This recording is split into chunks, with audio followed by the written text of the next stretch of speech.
dia mbola amin'ny fifaliana mandrakariva no mafana miaraka amintsika ao anatin'izao toro-teny fampahirezana izao. Takanefa mahazatra antsika dia ndeha atombokantsika mivavaka izao fotoana izao. Hivavaka isika. Jehovah-Andriamanitra iray io tsy mitsahatra ny misaotra midera ary mankalaza ny anaritoa izahay satria Andriamanitra be fitiavana sy be famondram-po. Tsy mitsahatra ny miteny sy mananatra mba tsy hahatonga anay misy an'izay ho tratry ny loza, fa mba hahatonga anay hoentiky ny fiarovana avy aminao. Sanandro ianao dia manerana ny mpanomponao, manome ny fepetra rehetra mba ahafahana miala amin'izany loza izay mananontanina misy ary efa tena miatra mihitsy amin'ny fiainanay zanak'olombelona. Misy lalana mazava ho sorotry ny teninao. Angatahana aminao dia ny fanahinao masina no kaiasa mandrakariva aty anatinay tsiraray avy, indrindra ho an'ny olonao izay manketaheta ny teninao sy tapa-kevitra ny hiverina marina ho amin'ny fanomponanao. Mba hanokatra ny saina mampanahy mba izany mitahiry ny teninao, manaraka ary mankatoza ny teninao izany, ary tsy ho an'ny isam-batan'olona fotsiny ihany fa ho an'ny firenena mihitsy Jehovah-Andriamanitra iray, mba ny firenena isan'ny fanahinao masina ka ho tahaka ny mponina taon'ny vendra efa napahakevitra hiala ny faratsiana mba hahatonga ny loza hitsahatra tanteraka. Ataoko sy mino izay fa hiasa ny fomba tsy takatra ny saina ianao. Nefa ho an'ireo maniratsira dia mbola mitaraina ny famondram-po aminao ho an'izy ireny tsiraray avy mba omenao tombona azo mpahavelona ahafahany mandray fanapahakevitra tena hiverina tanteraka aminao. Dia sy ondray ny voninahitra ao ray io amin'ny anaranao Jesosy. Amen. Falimeramba antsika amin'ny anaran'i Jesosy, manonona ny fahasoavana sy ny fiadanan'ny Tompo ho amintsika mandrakariva. Manohitra amintsika ny fanadihadihana ny soratra masina, satria araka ny fantatritsika dia vanim-potoana izay hipoirany karazana loza maro isan-karazana izao vanim-potoana faraparan'izao. Loza raingezabe mananontanina ty izao tontolo izao ty dia ny faravan'izao tontolo izao izay Andriamanitra rery no mahafantatra ny fotoana voatendro amin'izany, ary izay no nahatonga antsika niresaka ny Jesosy Kristy mpisovina be izay mitaraina ny fiatsiazo-tononona ao amin'ny efitra masina indrindra any an-danitra, no natanteraka fanompoam-pavahana fifonana ho an'izao tontolo izao. Kanefa na dia eo ary ny maha-Andriamanitra ny Jesosy izay mivavaka, tsy voatery akory hoe satria mivavaka Jesosy dia ho voavonjy-dohan'ny olona rehetra, fa misy zavatra andrasany iny koa ny zanak'olombelona rehetra tahaka ny nandrasana tamin'ny zanak'Israely tamin'izany vanim-potoana izany. Firy amin'ny zanak'olombelona amin'izao vanim-potoana izao no mpahorin'ny tenany, handray fanapahakevitra hiditra amin'ny fifadikanana, hiala amin'ny faratsiana mba tsy hahatonga ny loza hiatra aminy, ary ny loza faratapony dia ny fahaverezana mandrakizay. Kanefa mbola tsy tonga Jesosy, fa miaina ao anatin'ny vanim-potoana farantsika izao, ary mandefa n'ireo karazana famantarana maro isan-karazany ireo mba ho fanairana ny olona, hahatonga ny olona miverina amin'Andriamanitra. Ary izay no ahitantsika n'ireo karazana loza maro isan-karazany mitranga amin'izao vanim-potoana izao izay tsy tapina fiainana intsony. Ny aina n'izao tontolo izao ary isa-pirenena dia misy ny karazan-loza izay miatra manerina ny firenena. Araka ny resantsika, zavatra nalaza nanerina n'izao tontolo izao moa dia ny coronavirus, fa tsy niany ny loza fa be lehibe ny loza miatra izay efa niresantsika teto. Loza ara-bojanahary tahaka ny haintany, ny mosary, ny rivo-doza, ny orohorotany. Raha ankoatra ny valana retina coronavirus, misy ny valana retina hafa izay mamely mihitsy, izay mitondra fahafatesana. Izany rehetrarehetra izany avelan'Andriamanitra hitranga mba ho fampieritrretana ny olona avokoa. Ary izay no nahatonga antsika niondrika ao anatin'ny soratra masina, mba hahatonga antsika haka an'ilay vahaolana avy amin'Andriamanitra, hahafaingana ny fitsaharany loza sy mba hisiany fiarovan'Andriamanitra mba tsika tsiraray avy. Raha ny toe-javatra misy amin'izao vanim-potoana izao dia tsy takona fiainana amintsika fa mahazo vahany indray valana retina covid-19 ary miasa ny fomba hafa zay manenika nyty zao toy zao ty ary efa manomboka tafiditra ihany ko eto amin'ny firenetsika ary misaotra ny totokona andraikitra ara-panjakana zay manentana ny olona mba hanaja mandrakariva amin'ny fipetra mba tsy atonga ny fitaran'izany valana retin'izany kanefa na eo ary ny ezaka rehetra zay tanterahana misy ny fipetra ihany ko apetraka ny tenin'Andriamanitra zay matetika ataon'ny olona tsy rampina tahaka ny vazivazy tahaka ny zavatra tsy mahomby ny fieritreretan'ny olona ny afatra avy amin'Andriamanitra zany akory tsy midika hoe tsy misy dikany miezaka ataon'ny firenena ataon'ny fanjakana ataon'ny mpitsambo tena ara-tsoratra masina no any aketsika reny fipetra apetraka ny tompona andraikitra ireny fa mihoatra lavitra noho izany ko ny fitoteantsika amin'Andriamanitra satria na mino ny olona na tsy mino misy ny zavatra takian'Andriamanitra ho amin'ny olona zay manafaingana tanteraka mihitsy ny fitsarany loza sy siny ny fiarovan'Andriamanitra amintsika tsiraray avy ny fifadikanina na tonga atsika nyresaka ny amin'ny andro fanavotana zay fampitovavahana zay tokony ho tanterahana amin'izao andro faran'izao ary tsy hoe fiandrasana ny Kristy fotsiny fa nitonona ny vanim-potoana iainantsika zay hitrangano loza matetika ary zay no mahatonga atsika manentana mandrakariva ho an'ny olona zay tonga tsaina mba handray ny fipetra apetraka Andriamanitra ary tsy hitahirana zany ho atsika samyrery fa mba hapita izany amin'ny manodidina atsika tsy misy afa-tsy ny fiverenana amin'ny Jehova ny manafaingana ny fitsaharany loza raha ny toe-javatra misy dia hitatsika rahandray ny olona tsy mandray lesona na dia ho ara ny afatra zay ampitaina fa hitatsika akoatra ny loza ara-boajanahary sy ny zavatra maro isan-karazany ny fikotrehana fanakorotana na vetsy averoa tsy mahasoan'ny firenena eo fa vao mainka ary mampitombo ny loza miatra fa saingy tsy mbola miatra amin'ny olona mitondra korotana zany loza zany dia zay ny kriziny amin'ny fanaovan-dratsy fa misy vanim-potoana voafetra satria Andriamanitra dia miala nenina amin'ny olona ka raha tapa-kevitra ny olona hiala amin'ny faratsiana dia tsy misy loza miatra aminy fa rehefa miziriziry kosa ny olona manamafiatoka dia tsy maintsy ho avy ny vanim-potoana zay hifototra amin'ny olona zay miteraka korotana satria Andriamanitra malahelo mihitsy manoloana ny vahoakan'izay miaina andrirana tsy manoloana reny korotana maro isan-karazany eo anivon'ny fireneny ireny zay manontona ny filaminam-bahoaka tsy zakan'Andriamanitra eny rehetrarehetra reny fa miasa ny fomba tsy takatra ny sainany efa izy mamindra fo ary zany mahatonga an'Andriamanitra mbola manirika amin'ny mpanompony mba hampita ny afatra mba hiaina ny tsiraray avy tsy ny kristianina irery ihany fa hitatsika ny ohatra tany amin'ny mponina taon'ny Ninive fa dia hiaina ny firenena mihitsy satria ny mpanjaka tamin'izany vanim-potoana zany mihitsy no nanome baiky ny olona teo ambany fahefany mba hiala amin'ny faratsiana ary vokatr'izay zavatra zay dia hitatsika fa naneno ny Jehova ka tsy nahatonga loza tamin'izany tanàna zany ary zay koa ny afatra tiantsika ampitaina amin'izao vanim-potoana izao misy lalana voasorotr'Andriamanitra angana kokoa mba fahantsika miala amin'ny loza dia fiverenantsika amin'Andriamanitra ao anatin'ny fifadikanana sy ny fitomaniana amin'ny alalan'ny fandraisana fanapahan-kevitra hiala amin'ny faratsiana raha fitiantsika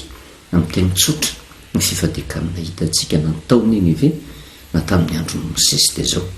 misy ny loza nambaran'Andriamanitra fa amelezana ny olona vokatry ny faharatsiany mahatonga an'izay rehetrarehetra zay tsy tonga dia miatra nefa fa misy vanim-potoana omen'Andriamanitra izan'Andriamanitra toetran'ny olona na hiala amin'ny faharatsiana izy na tsy raha tsy miala amin'ny faharatsiana izy dia tonga ny loza raha tapa-kevitra le olona hiala amin'ny faharatsiana mibebaka mifony manenina ny amin'ny loza Jehova zavatra nijerevantsika farany dia ny fiaintsika nataon'ny Mosesy manoloana ny fiodinany zanak'Israely zay nanangana ao ambolahakely volamena dia marina mitovy amin'le tany amin'ny Jona zavatra hitantsika fa nikasa mihitsy Jehova andringana ny zanak'Israely Deutéronome 7 ny andiny fahavalo-ambin'ny ka hatramin'ny faha 20 no amin'ny tianantsika ny fifadikanana zay nitanterahan'i Mosesy satria Mosesy ositsika ny solotoerana ny zanak'Israely tamin'izany vanim-potoana zany ka raha nijery amin'ny mosesy jehova dia ny zanak'israely mpiodina no hitan'i jehova ataon'ny mosesy. Ary mosesy mpanalalana ny zanak'israely amin'andriamanitra dia mipetraka teo amin'ny toeran'ny zanak'israely izy a, nangataka amin'ny famoram-pon'andriamanitra ny fona tamin'i jehova mba tsy hatonga ny jehova hanatanteraka ny loza izay nikasainy andringanana ny zanak'israely. 9:20 amin'ny Deutéronome 7 ka hatramin'ny 20 dia izao no voasoratra ao amin'ny anaran'i Jesosy. Ary niankohaka teo anatrehan'i Jehova 70 andro sy 70 alina tahaka an'ilay teo ihany aho, ka tsy nihinan-kanina na nisotro rano noho ny fahotanareo rehetra izay nataonareo tamin'ny nanaovanareo izay ratsy eo mason'i Jehova ka nampahatezeranareo azy. Dia mazava be raha izay 9:20 zay fa ny antony fifadikanana nataon'i Mosesy dia vokatry ny fahotan'ny zanak'Israely satria nampatezitra ny Jehova no ny fahotany ny zanak'Israely. 9:20 sy 20 fa natahotra ny fahavinirana sy ny fahatezerana ozy izay natezeran'i Jehova taminareo andringana anareo dia niaino ahy indray Jehova tamin'izany andro izany. Ary Jehova dia tezitra indrindra tamin'ny Arona ka saiky nandevina azy dia nifony ho an'ny Arona koa tamin'izany andro izany. Izay le antony fifadikanana. Le loza mitady andringana ny zanak'Israely Jehova, nanambana izy fa tsy tonga dia nampiatra. Tsy vita ny zanak'Israely ihany satria i Arona nantenaina fa mba hananatra ny zanak'Israely tafalatsaka koa tao anatin'ny fitaka. Dia tezitra tamin'ny Arona koa Jehova ary saika andevina ny Arona. Fa Mosesy nefa sady mipetraka teo amin'ny toeran'ny Arona izy, solotenan'ny Arona no nisolotoerana ihany koa ny zanak'Israely tamin'izany vanim-potoana izany mifona ho an'i Jehova. Izay ny atao hoe fiverenana amin'i Jehova ao anatin'ny fifadikanana, tsy mihinan-kanina, tsy misotro rano. Ary ny zavatra tanterahana ao anatin'ny fifadikanana dia fifonana, fialana amin'ny ratsy. Tsy hoe fangatahana hoe Jehova aza ringanao izahay. Be dia be ny olona mangataka mba hitsara ny loza fa tsy miala amin'ny faratsiana. Fa ny tena fifonana amin'Andriamanitra, tena fidirana amin'ny fifadikanana, tsy hoe mangataka amin'ny Jehova mba hitsara ny loza fa mandray fanapahan-kevitra mifona miala amin'ny faratsiana. Fa rehefa miala amin'ny faratsiana ny olona, ny zavatra mitranga nefa dia tia mitsahatra ny loza, manenina ny amin'ny loza Jehova Andriamanitra. Ary izay ny zavatra nataon'ny Mosesy tato dia nisy ny dingana ozintsika. Dia ny 9:20 satria noarina amin'ilay omby lahy kely volamena ny fahotan'ny zanak'Israely. Kanefa mipaka amintsika ihany koa anjarantsika mitodika amin'ny tenantsika fa ny faratsiana mbola fikiritsika io dia tahaka ny omby lahy kely volamena. Ka raha tapa-kevitra ny hiverina amin'i Jehova, raha tiantsika ny tsy hiara ny loza amintsika dia mila mitodika amin'ny tena amin'ny isambatan'olona tsirairay avy.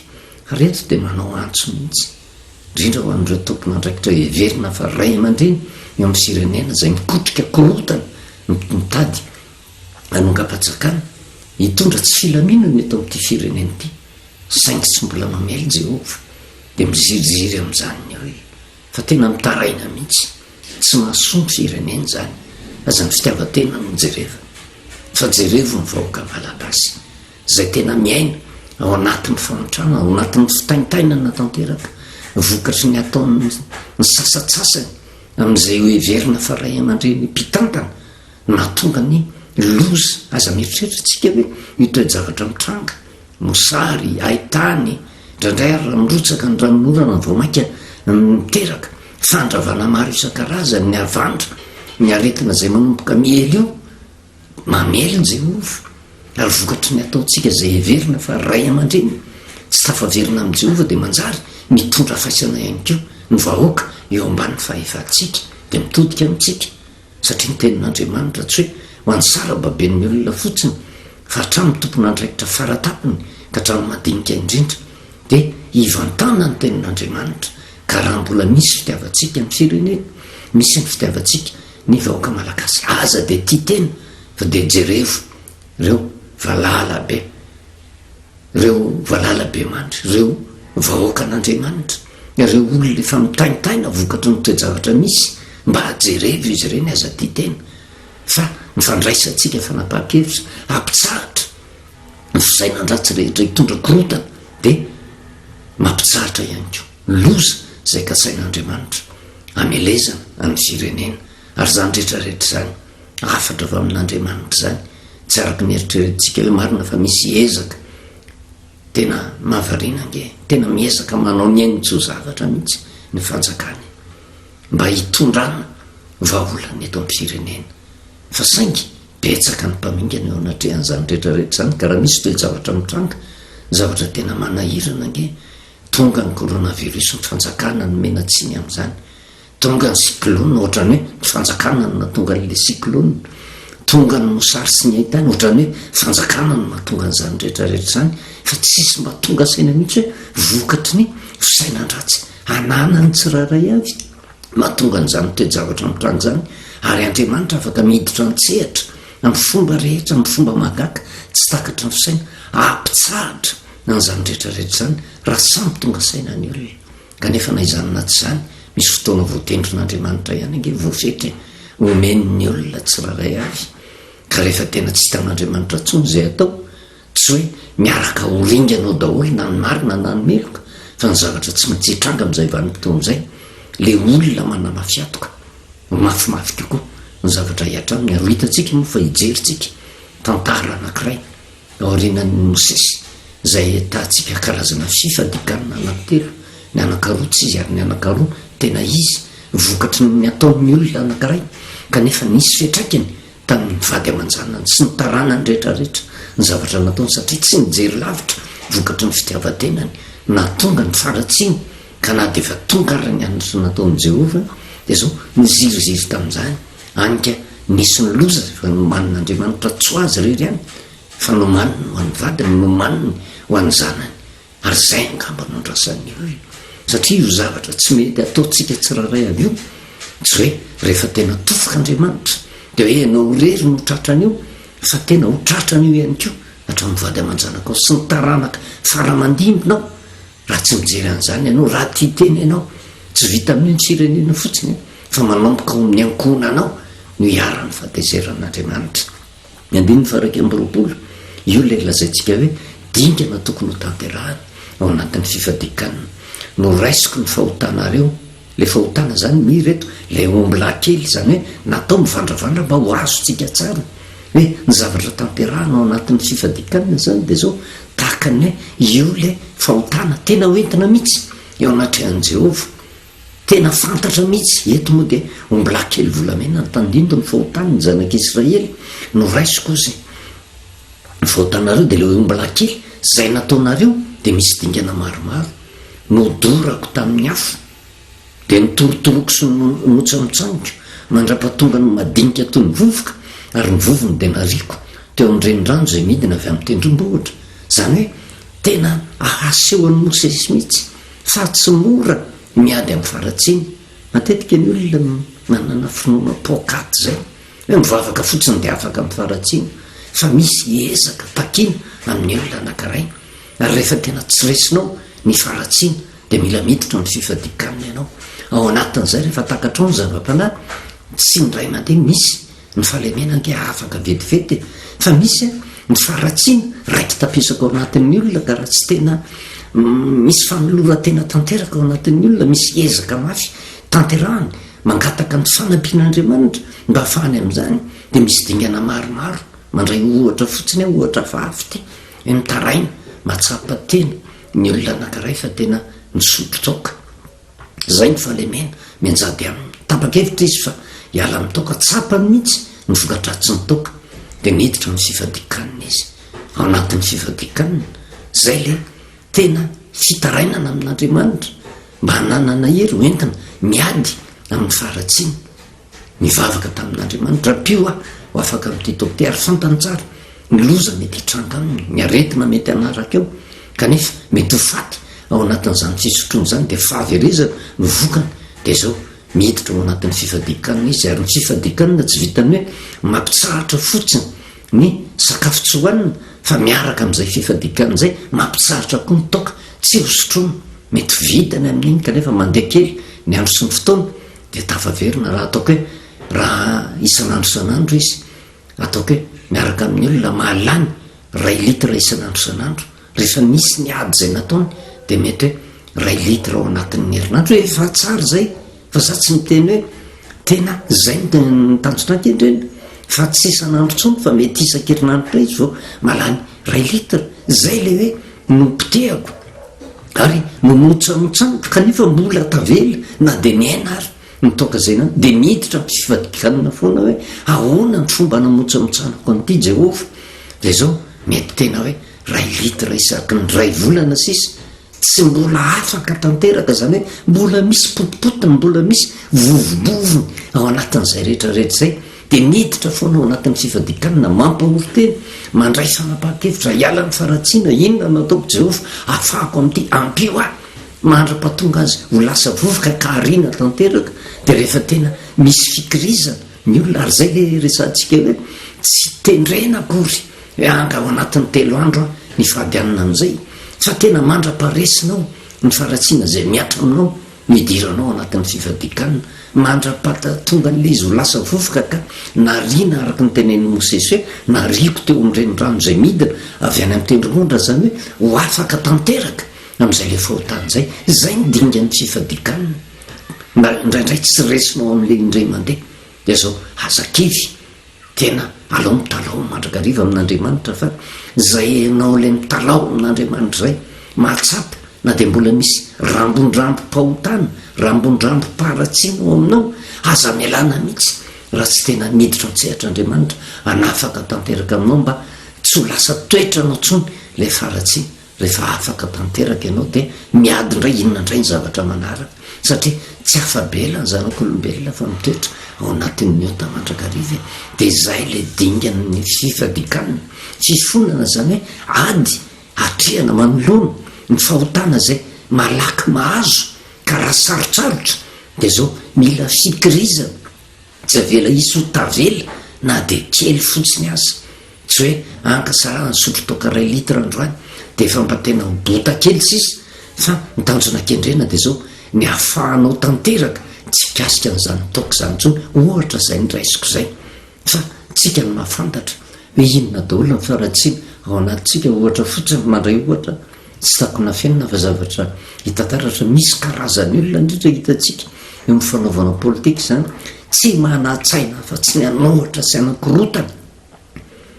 ary tena ohatra ny politika ny ampitony raha ohatra tsy manakorotana izy ary zany hoe hampangina amin'ny vava tsy hiteraka korotana zany tena sarotra aminy zany ohatra ny fahavetavetana ho azy zany ohatra ny mienatra ho azy fantany ange fa ratsy io zavatra io hoe fa ataony foana mba hampiseho maizy azy tsy mora ny miady am'izay ary zay no ilana ny fifadikanina zay no ilana fandraisana fanapaha-kevitra fifonana amin'Andriamanitra mba mialefaka tsy kelikely mandra-pahatonga ny vanim-potoana mampangina ny vava hoe okizay tsy hitondra korotana ntsony ary am'izay vanim-potoana zay ny zavatra hitranga de zao mamindra fo Andriamanitra ary misy fahagagana zay tanterahan'Andriamanitra ho amin'ny eo iny hitatsika zay ny bokin'ny Jona hitatsika ny tantaran'ny Mosesy mitovy misy loza mananotanina ka sain'ny Jehova ho tanterahana kanefa tsy tonga de miatra eo vokatry ny fahotan'ny olona misy ny fandraisana fanapaha-kevitra miditra ny fifadikanina ao anatin'ny fifadikanina fifonana ny tanterahanao ary ao anatin'izay fifonana zay fandraisana fanapaha-kevitra miala ny faratsiana rehefa miala amin'ny ratsiny olona manenina ny amin'ny loza Jehova mety zavatra tsy misy dikany amintsika zany rehetrarehetra zany fa jereo manjo ny firenentsika tsy manao tsinotsinona ny ezaka natao ny fanjakana akory fa mitaona ny saitsika ihany kosa mba hitodika amin'Andriamanitra fa zay ny lalana haingana raditsika ho afaka vetivety reo karazana loza maro isan-karazany afaka ange Andriamanitra mampisahatra ny aitany afaka Andriamanitra mampisahatra ny mosary amin'ny fombany afaka Andriamanitra mampisahatra ny Covid-19 amin'ny fomba mahagaga rehefa tena ny olona rehetra mitafaverina amin'i Jehova fa saingy oatra ny antso any anefitra ange zany amin'izao vanim-potoana zao hoe fa ianao aza manamafo manandramo miverena amin'i Jehova fa ho hitanao fa tsy hatratranao zany rehetrarehetra zany fa ny olona zay miziriziry manamafiatoka tsy afabela izy ny amin'ny loza zay miatra aminy ary zay tsy hoe mariky ny fitiavatena ho anao samyrery fa miaraka amin'nyray fondraisantsika mba hampita zany aviratra zany ho amin'ny olona rehetra mba hatonga an'andriamanitra hamindra fo amin'ity firenena mamitsika ity. Ijery tantara hafa ndraitsika. Mpanjaka voalohany de toko fa 2 ijerevantsika ny karazana fifadikanana mahitsika ato tantarana fifadikanana anankitelo samy hafa navelan'andriamanitra hipetraka ho tantara zany mba hisotomantsika lesona satria zavatra mitranga amin'izao vanim-potoana zao mahita fomba fanazavana hafahafa mandrakarivan'ny olona na tonga antsika nyresaka hoe fangatahan-javatra ve ty fifadikanana ty sa inone fahatreto aloha ny fifadikanana hitatsika natao amin'ny mponina tao Ninive na ny fifadikanana nataon'ny Mosesy de fandraisana fanapahan-kevitra hiala amin'ny ratsy fifonana vokatry ny fahotana natao teo tamin'Andriamanitra ary vokatry izay fahotana izay mikasa hitondra fandringanana n'Andriamanitra fa nanambana izy aloha kanefa rehefa tapa-kevitra ny olona miala amin'ny faratsiny amin'ny fomba mahagaga mitsahatra ny loza zay kasain'Andriamanitra amelezan'ny olona zay no hitantsika hatreto de ho jerevantsika indray ato amin'ny mpanjaka voalohany hoe tahaka an'izany ko ve ny fifadikanana ho hitantsika ato. Mpanjaka voalohany toko fa 2 de vakitsika tsy moramora hoe tsika miandalana satria ny fifadikanana ozytsika de fiainana mandra-pahatonga ny Kristy de ho hitantsika moa ny zava-panahy rehefa mandeha tsikelikely eo tsika satria raha fiainana zany de isan'andro san'andro ianao tokony hifadianana ho raisinao arabaky teny zany fahafatesana ny vokany ary zay tsy maintsy anakaratsika ny zava-panahy ao ambadiky ny fifadikanana takiny ny tenin'Andriamanitra amintsika tsiraray avy ny namonona ny Nabota ozy sy ny nazahoan'ny Ahaba ny tanimbolobony ary ny loza voalaza anjoan'ny Ahaba aty zany de efa milaza sahady misy loza ndray ka sain'i Jehova hamelezana ny Ahaba. Inona nefa ny zavatra mitranga teto misy an'ity Nabota ty olona teo amban'ny fahefan'ny Ahaba nalainy Ahaba ny tanimbolobony ary nalainy tamin'ny fomba mamboehitra tanteraka ary ao anatin'ny tantarany Ahaba ty no hijerevantsika ny zavatra efa nampitaina teo hoe ny fahotan'ny olona anankiray rehefa tena miziriziry amin'ny faharatsiny nataony izy de lasa mitraikany amin'ny tarana ny faramandimby ny loza kasain'i Jehova ary zay ny tena mampatahotra nge amin'izao vanim-potoana zao de mbola tsy miatra ny loza. Jerevo ny vady aman-janakitsika, jerevo ny taranakitsika fa sao de lasa ozina ka lasa fandringanana ho an'ny taranaka faramandimbytsika ny faratsiny zay ataotsika tsiraray avy eo fa tsy vakitsika ny 1 ka hatramin'ny 7 rehefa afaka zany zavatra zany ozy Nabota Jezreelita nanana tanimbolobika tao Jezreely akaiky ny lapany Ahaba mpanjakany Samaria ary Ahaba ny teny tamin'ny Nabota hoe meo any tanimbolobika ao mba ataoko fambolena anana fa akaiky ny lapako izy ary ho takalozako tanimbolobika tsara noho izy na vola tokombidiny raha izany no sitrako ny fonao fa hoy Nabota tamin'ny Ahaba sanatria amiko eo anatrehan'i Jehova zany ozy fa tsy omeko anao ny tanindrazako. Zay ny fandehan'le tantara mpanjaka Ahaba teo ambany fahefany Nabota saika napatra ny fahefany izy hoe tena meo any tanimbolobika ao fa akaiky ny lapako izy fa ho takalozoko tanimbolobika tsara noho izy hafahafa nge le tetika Ahaba manana tanimbolobika tsara noho ny tanimbolobika Nabota Ahaba de mbola hisaratsaina hoe le tanimbolobika tsara kokoa noho ny tanimbolobika Nabota afono ho an'ny Nabota fa ndikany zany ny tanimbolobika Nabota ratsy koko noho ny tanimbolobika Ahaba zay ny tediavin'ny Ahaba zany hoe teti-dratsy fotsiny tiany hazahoana ny fananan'ny olona zay ny zavatra mitranga kanefa Nabota tena masina aminy zany tanindrazany zany ary rary ny sitsiny izy na de mpanjaka ary de nyteny tamin'ny sanatria ozy sanatria amiko eo anatrehan'i Jehova fa tsy omeko anao ny tanindrazako fa sahiny na tonga ny Nabota ny teny an'izany tsy hoe netraketraka izy fa nanan'izao kosa ve ahoana ny tediavin'ny olona alaina ho takalozina everina fa hoe tena tanmboloboka tsara noho izany na zay mety ho vola tokymidiny fa misy tetika hafa tediavin'ny aba te anapatra ny fahefany amin'ny mampanjaka azy izy teo anatrehan'izany rehetrarehetra zany inona nefa ny vokany teo anatrehan'izay ny andin'ny faefatra ary aba nakany an-trano sady nalahilo nososotra no ny teny nolazainy naboda jezrilita taminy hoe tsy omeko anao ny tanyrazako de nandro teo aparafarana izy a ka nampiodina ny tavany sady tsy nety ny hinan-kanina fomba hafa misy ono ny fifadikanina ndray eto amin'ity andin'ny faefatra io misy zavatra nikasainy na aba ho alainy de ny tanymboaloboky naba tsy azon'le izy vokatr' zay tsy fahazahono ny tamin'ny naboty zay dinona zavatra mitranga na alahelo izy sosotra izy ary zay tsy vitan'izay sosotra zay fa nandro teo aparafarana izy ozy nampiodina ny tavany sady tsy nety nihinan-kanina ndikan'izay ny fadianina fifadikanina satria nahoana le zavatra nieritreretiny ho alaina tsy azony ary matetika zay le fifadikanina tsy izy zay tanterahany hoe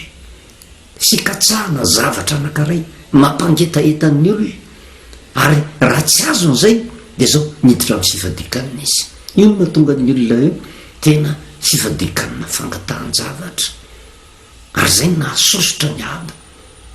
zay zavatra tsy azony zay natonga sy nihinan-kanina ndikany tsy mihinan-kanina ny fady anina lasa tsy le vonivavoniny zay sakafony natolo tetosika de fa nanazava ny fifadikanina tena izy teo anatrehan'i Jehova tsy hoe fifadikanina foroporonina fa fifadikanina ateraky ny fahoriana zay manjady amin'ny tena zany hoe rehefa ny olona anankiray matsiaro fa misy zavatra mafy menjady aminy na omena sakafo ary izy tsy mahenan-kanina fotsiny am'izao fietsika voajanahary ao anatin'ny olona zay rehefa misy olana na misy loza miatra amin'ny olona anankiray matetika iny olona iny tsy fananiny a satria misy loza mitranga de tapa-kevitra tsy hinan-kanina fa zao tsy mahinana fotsiny zao izy lasa mihidy ny vavoniny ary zay nefa ny fifadikanina tena akasitrahan'i Jehova satria misy antony mahatonga azy tsy mihinan-kanina fa ny fifadikanina am'izao vanim-potoana zao fifadikanina tereko masaka tahaka ny voalobo-jaza fotsiny any de tahaka ny enina boty ty satria tsy azon'le zavatra niriny zavatra mitranga teo anatrehan'izany rehetrarehetra zany de sosotra izy nandro teo aparafara izy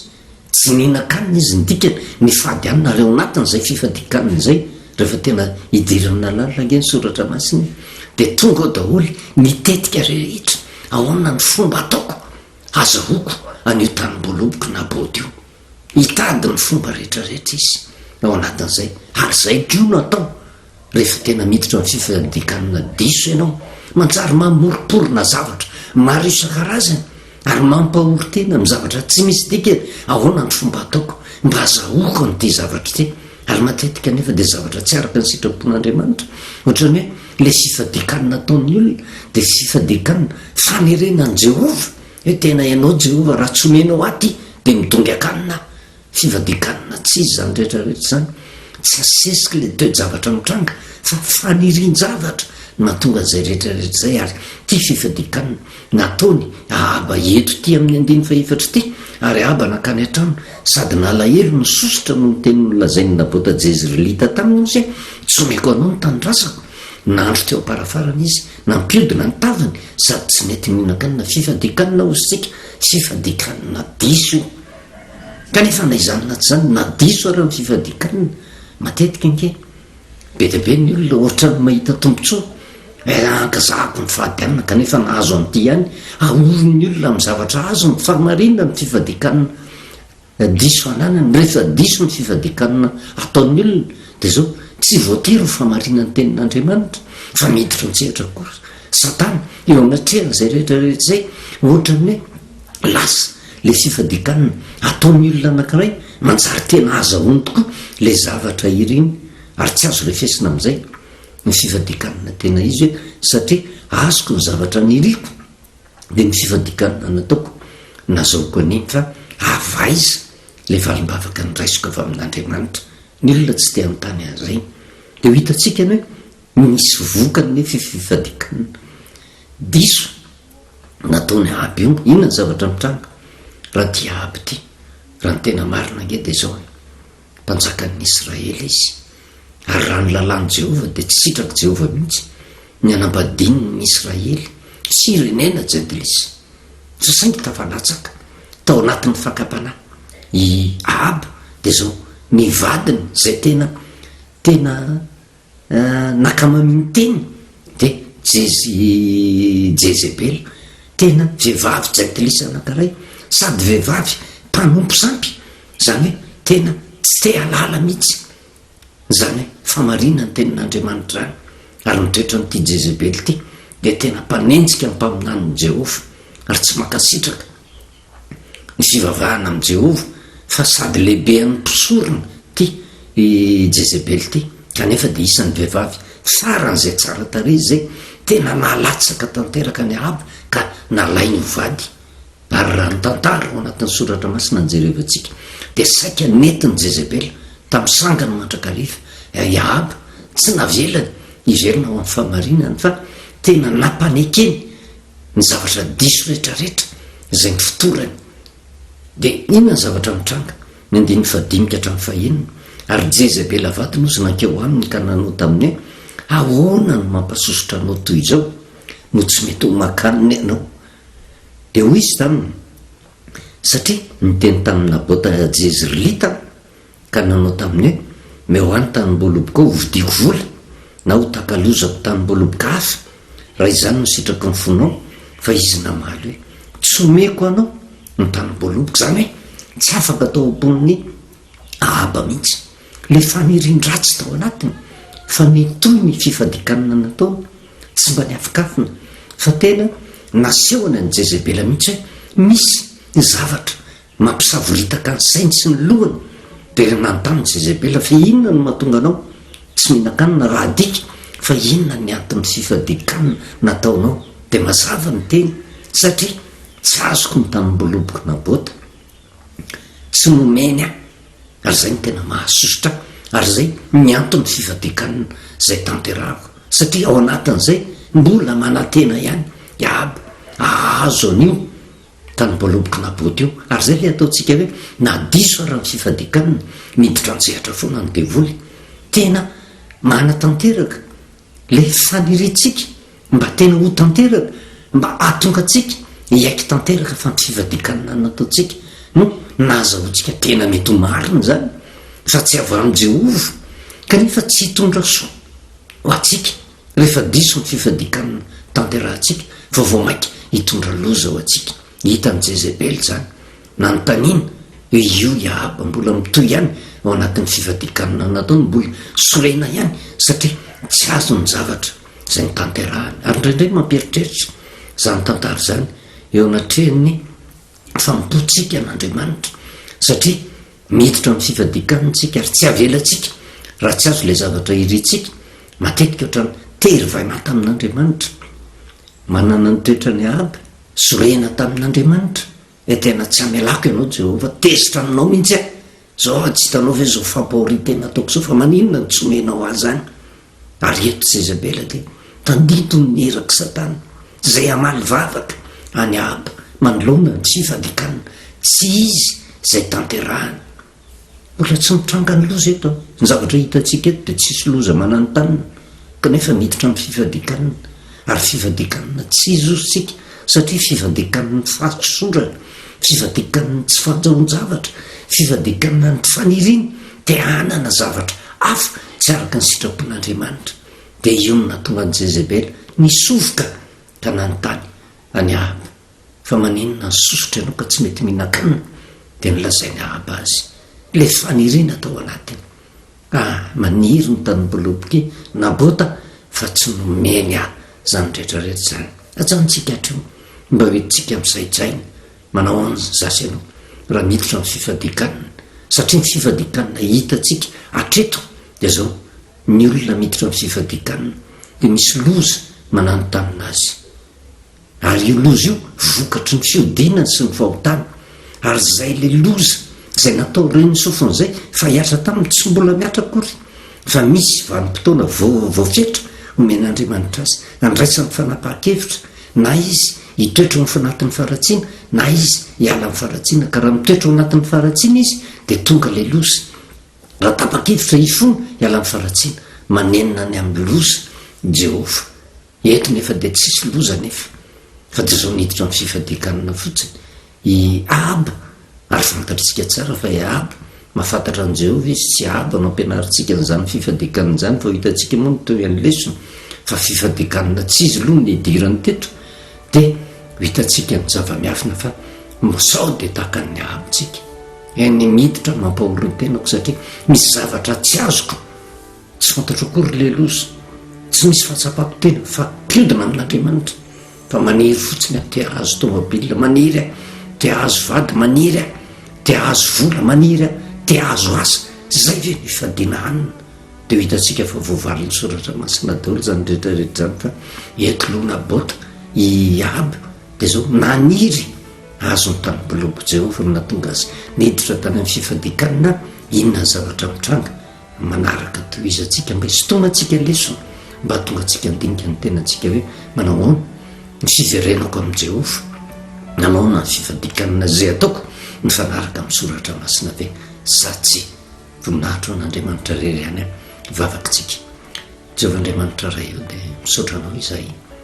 Andriamanitra be fitiavana sy be famindram-po tsy manafina aminay ny marina fa anjahanjanao anatin'ny soratra masina avokoa ny zava-diso mba ho lesinao anay aty aoriana mba tsy tonga anay izotra amin'izany lalan'ny diso na raha nodrazanay izany ary anjahanjanao koa nefa ny tena famarinana ary nitanjona kendrenao dia mba hatonga anay hiverina tanteraka andinika ny soratra masina ka arak'izay baikinao no tokony ho tanterahanay fifadikanana no resahana fantatra fa mampafantatra ny tsy mety ataon'ny olona ianao misy loza mananotanana ny te zao tontolo zao ty mananotanana ny firenena mananotanana ny sambatan'olona tsiraray avy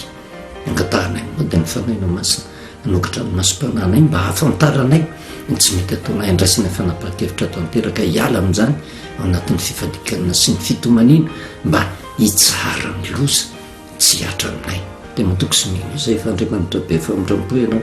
ary tsinjo manoka nyity fireneny ty mba ho tanteraka ny teninao ianao amin'ny olom-boafidy